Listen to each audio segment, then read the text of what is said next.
In today's video, I'm just going to be discussing volume and how we as traders can use it to identify trade ideas and just use it to our advantage. So first of all, what is volume?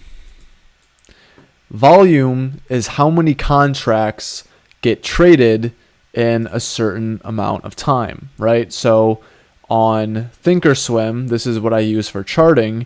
You can see the volume tab right here, and you can see all the different days. This is the daily chart, and how many contracts were traded during that day.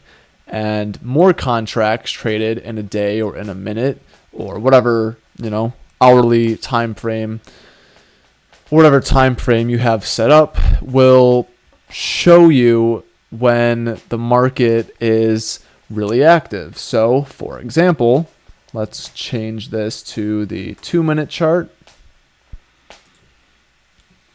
You can see right now that during a sell-off like this one, there's going to be a little bit more elevated volume. There's going to be a little bit more elevated volume that's taking place.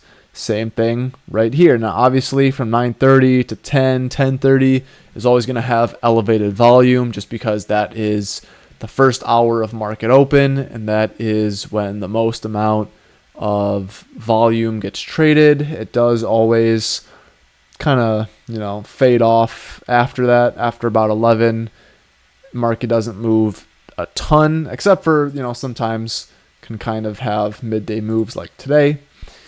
But yeah, so you can see, at let's say 9:56, 6,850 contracts traded in the 2-minute candle. Then 6,600, then 24,000, then it was like 16,000, 11,000, 15,000. So lots and lots and lots of contracts are being traded right here. But if you go to something like this, where price is really not moving in the midday session, you're gonna have 4,300 contracts, which is just not a lot. But if you go to something that's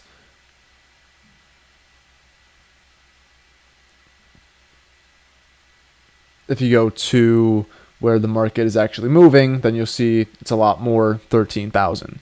So one misconception that people get wrong about volume is that, there was more buyers or more sellers, and that's why the price went up or down.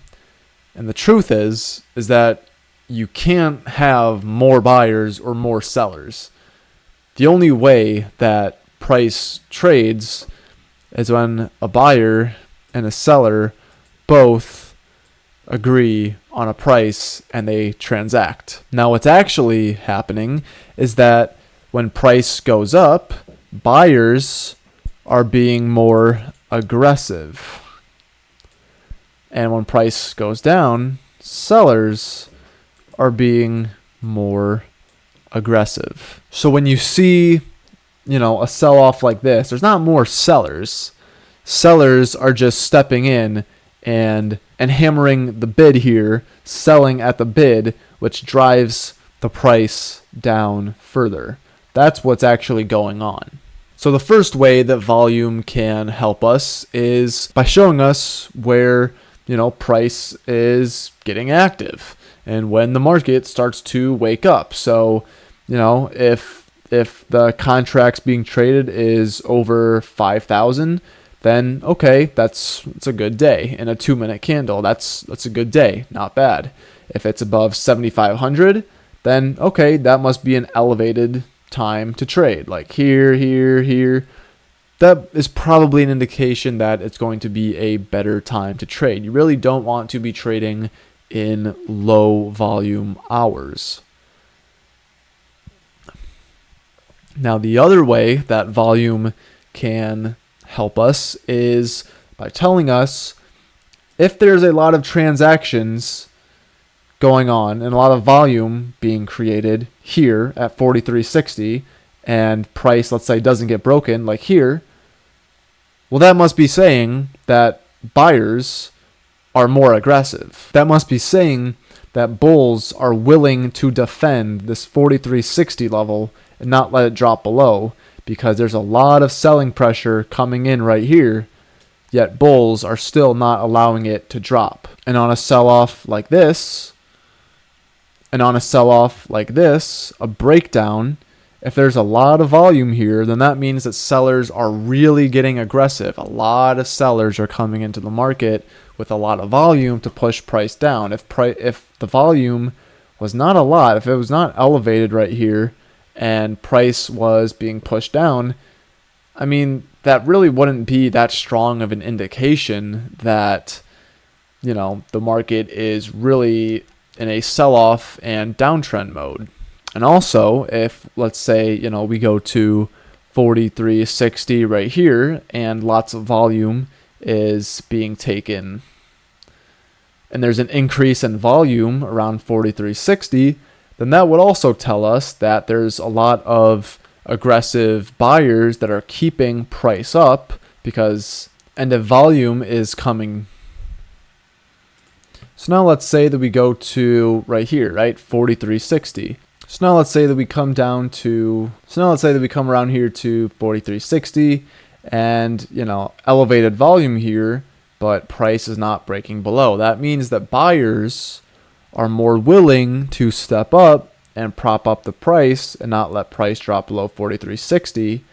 And instead of sellers, if this would have broken with, let's say, this kind of red candle on elevated volume, then that would mean that sellers just are flat out just more aggressive, right? It broke for a key level, 43.60, with a lot of volume, which means a lot of selling pressure and just really, really selling off. And that's what you would want to see if you were getting short or holding through this move. You would want to see that bulls or buyers give up at 43.60 and it breaks on a lot of volume, which would mean that sellers are just really eager to keep pushing price down, and that would be a good indication that the market would keep selling off. Now, a tool that I like to use that I have on Thinkorswim is called RVOL, or relative volume. It basically just shows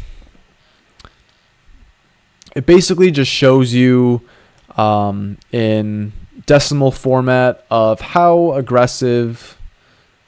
much volume is being traded today versus the past. So if you see an RVOL with 0.7, that means that, of course, the market is not closed yet, but if you see 0.7 for the day, that would mean that there's only 70% of the volume that was traded, on average in the past, that only 70%. So a tool that I like to use to just gauge how active the day is compared to other days is something called RVOL right here. It's a script. I cannot remember where I got it from, but I'm pretty sure that if you just search up RVOL on Google, search up RVOL Thinkorswim script, I can guarantee you will find something on there and be able to get it. It's really, really easy to just slap it in here. But basically, how it works is an RVOL of just 1, that would basically be just, average volume for the previous days. And if you see a number below 1, that would mean that there's less relative volume from the days prior. And if you see something like gold, 1.5 RVOL, then that would mean that there's 50% more volume being traded today than, relative to other days. So it's never really apparent unless, something like gold, which is just absolutely moving today. So there's, you can just see there's a ton of contracts being traded, but it's never really apparent midday of, if it's a ton of RVOL, one of these tickers can have 0.1 RVOL in the morning and then 2 RVOL at the end of the day. So, anything can happen, but my indication is I like to see at least 0.2 RVOL by 10 a.m. That means that, there is a decent amount of volume, contracts being traded, activity in the market. Now, again, a lot of RVOL does not mean that the market will be trending in a really good direction.